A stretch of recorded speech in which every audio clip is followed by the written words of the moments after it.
I bought a body and pretended it was my father. I sent it to a private hospital for emergency treatment. The doctors pushed the body straight into the operating room. They touched it and realized he was already gone, but they still performed surgery on a dead man. They knew I would pay anything to keep my father alive, so this became their chance to drain me dry. Doctors rushed around pretending to work hard.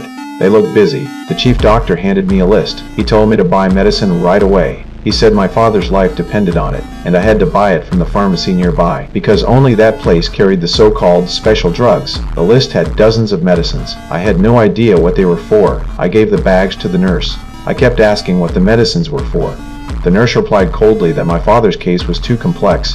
She said I wouldn't understand, even if she explained. Then she carried the bags back to the pharmacy. She scolded the pharmacist for not charging me more. She said I was too easy to trick. She told him to give me the most expensive drugs next time. Just after I paid that huge bill, the doctor came out asking for another $500,000. I told him I already paid the surgery fee. He said a famous expert had to be invited.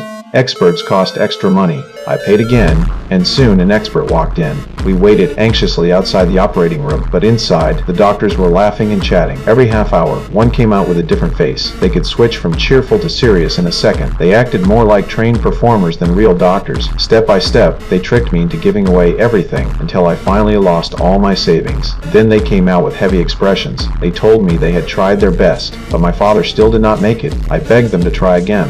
They said nothing could bring back the dead. At that moment, I told them their hospital was famous for treating the dead. I pulled out the death certificate. I told them the body was never my father.